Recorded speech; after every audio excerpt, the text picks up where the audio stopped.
অবশেষে সরকারি চাকরিজীবীদের জন্য আসছে বড় সুখবর। এরই ধারাবাহিকতায় চূড়ান্ত হওয়া নতুন বেতন কাঠামো নিয়ে বিশেষ ঘোষণা দিয়েছেন বিএনপি চেয়ারম্যান তারেক রহমান, যা নির্বাচনের আগে সরকারি কর্মচারীদের প্রত্যাশায় নতুন মাত্রা যোগ করেছে। এই নিয়ে বিস্তারিত জানাচ্ছেন মেহেদী হাসান। পে স্কেল বা বেতন স্কেল মানে সরকারি ও বেসরকারি প্রতিষ্ঠানে কর্মরত কর্মচারীদের পদমর্যাদা, শিক্ষাগত যোগ্যতা ও অভিজ্ঞতার ভিত্তিতে নির্ধারিত বেতনের কাঠামো।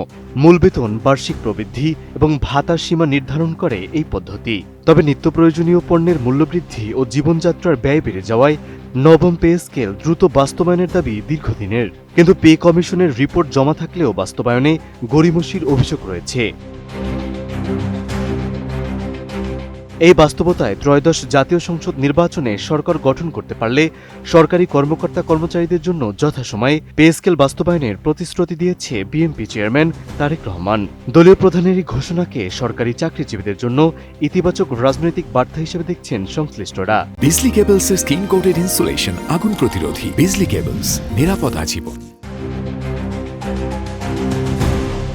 9 ফেব্রুয়ারি বাংলাদেশ টেলিভিশনে সম্প্রচারিত দেশবাসীর উদ্দেশ্যে দেয়া ভাষণে এই ঘোষণা দেন তারেক রহমান। তার বক্তব্যে তিনি রাষ্ট্র পরিচালনায় ন্যায় বিচার, মানবিকতা ও জবাবদিহির গুরুত্ব তুলে ধরেন এবং গণতান্ত্রিক রাষ্ট্র প্রতিষ্ঠার অঙ্গীকার পুনর্ব্যক্ত করেন।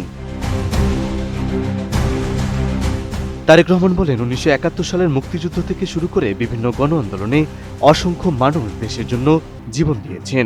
একটি প্রাণ হারালে একটি পরিবারের স্বপ্ন ও সম্ভাবনা শেষ হয়ে যায়। তবে শহীদদের আকাঙ্ক্ষিত বাংলাদেশ গড়ে তোলাই বর্তমান প্রজন্মের দায়িত্ব। বিএনপির চেয়ারম্যান আরও বলেন, ন্যায়ভিত্তিক, মানবিক ও জবাবদিহিমূলক গণতান্ত্রিক রাষ্ট্র গড়ে তুললে শহীদদের আত্মত্যাগের মর্যাদা রক্ষা হবে। একই সঙ্গে তিনি ক্ষমতা এলে দেশে বিদেশে অন্তত 1 কোটি মানুষের কর্মসংস্থানের প্রতিশ্রুতি দিয়েছেন।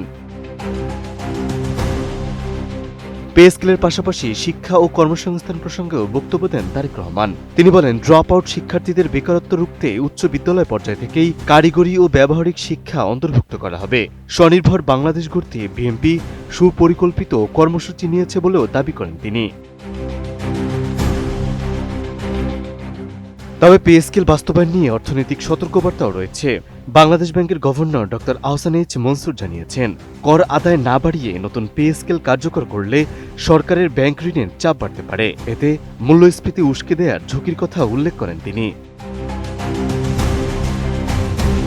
সব মিলিয়ে পে স্কেল বাস্তবায়ন নিয়ে বিএনপির ঘোষণায় সরকারি চাকরিজীবীদের প্রত্যাশা নতুন করে জোরালো হলেও বাস্তবায়ন নির্ভর করবে অর্থনৈতিক সক্ষমতা ও ভবিষ্যৎ রাজনৈতিক বাস্তবতার উপর।